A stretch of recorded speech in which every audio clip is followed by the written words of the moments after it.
What do you think of our last interview? I loved it. I loved being able to speak on a broadcast so the people in Taiwan, the freedom-loving people, can hear what I've got to say. And I thought the questions were great. I just thought the show was fantastic. It was like being on Fox News here in the United States. Okay, thank you.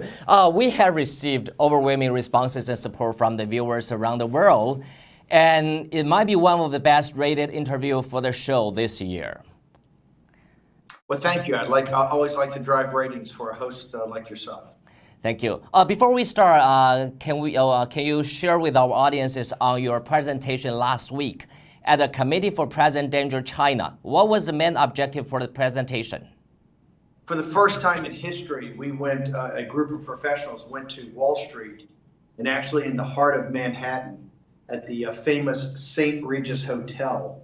We gave a live presentation on how Wall Street, the financial institution in the United States, have really been financing the Chinese Communist Party, the CCP, the Wall Street investment banks, the commercial banks, the hedge funds, the money managers.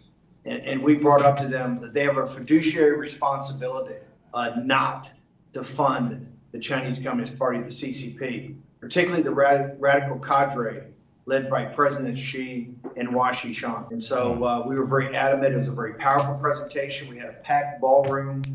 Not one person left the entire time. They were so amazed by the detailed financial information we were giving out about China, and particularly about the precarious situation, kind of the house of cards financially that China has become because of its over leverage and its reliance upon the U.S. dollar, its need for U.S. dollars. But it was a very powerful presentation. And many people came that were from Taiwan that were in the United States.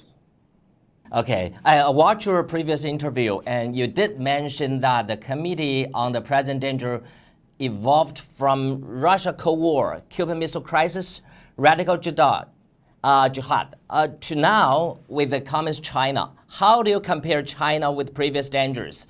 Do you think China poses the greatest danger?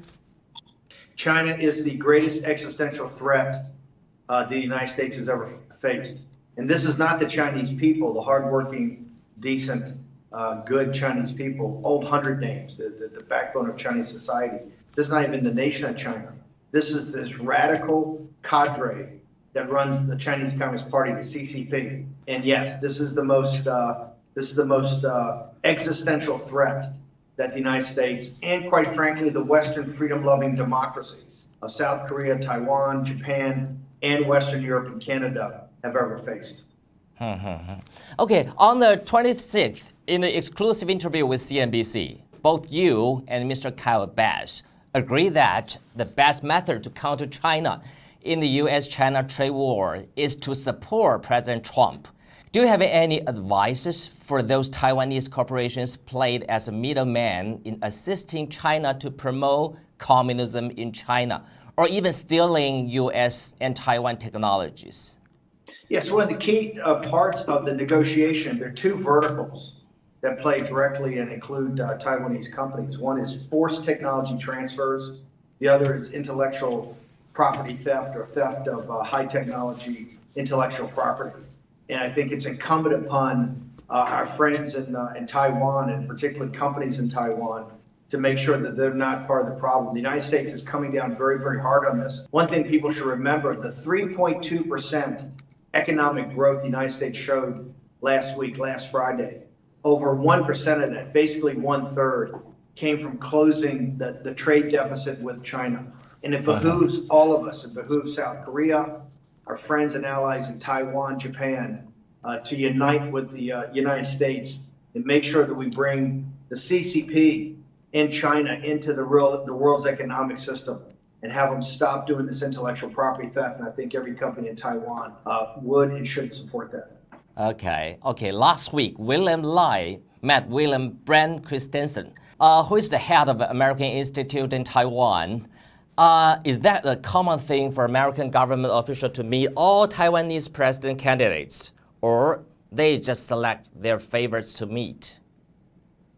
I don't think they select their favorites. I think the more traditional way is to meet as many of the the real candidates as possible. Obviously, when you have these primaries, you have candidates that are the major candidates, and then you have some that are down in the polls. But I think that the most traditional is to try to meet a broader cross-section as possible of the legitimate candidates or the candidates that are polling. Mm-hmm. Okay, 2 weeks ago, AIT held the Taiwan Relation Act 40th anniversary party. All media were invited except a pro-China media group. Do you see this as a coincidence or a sign? Are there any hidden message to this story?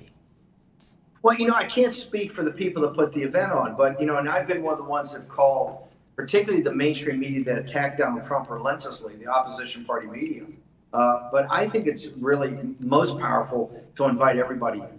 Particularly, look, a lot of the media on mainland China, like, the People's Daily, the Global Times, media like that are quite frankly very pro-China, very pro-CCP. But I don't mind talking to them. I don't mind them covering events. And so if I had been in charge, I would have had even the pro-China media come. But I don't know the details. I'm sure the people, if it turned out that it was an act of commission, I'm sure they had justification for it. But I think in the media that, although I understand that the media, particularly the mainstream media in the United States, really goes after President Trump every day, and I call it the opposition party media, I'm a big believer in dealing with the media. I try to take and deal with all media, even media that attack me relentlessly. And trust me, here in the United States and in Europe, there's a lot of that. Okay, I think you already learned that last week, Taiwan's wealthiest man, Terry Guo, president of Foxconn and main supplier of Apple, he announced to run for the Taiwan president election. All right, according to Taiwan's Business Weekly, Terry Guo has over 86% of his net assets in China. If a U.S. president candidate with massive assets investment in communist China, what would the voters perceive? Any conflict of interest?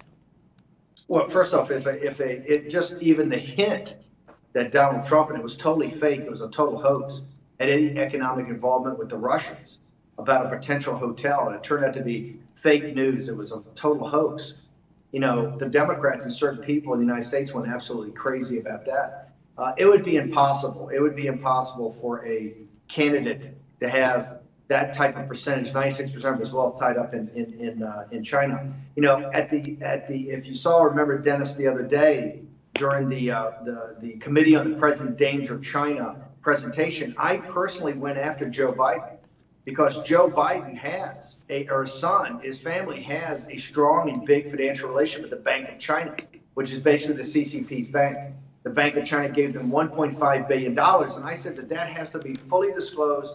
All the details have to go through what Biden's relationship is with the CCP. In Terry Go's situation, I think two things have to happen.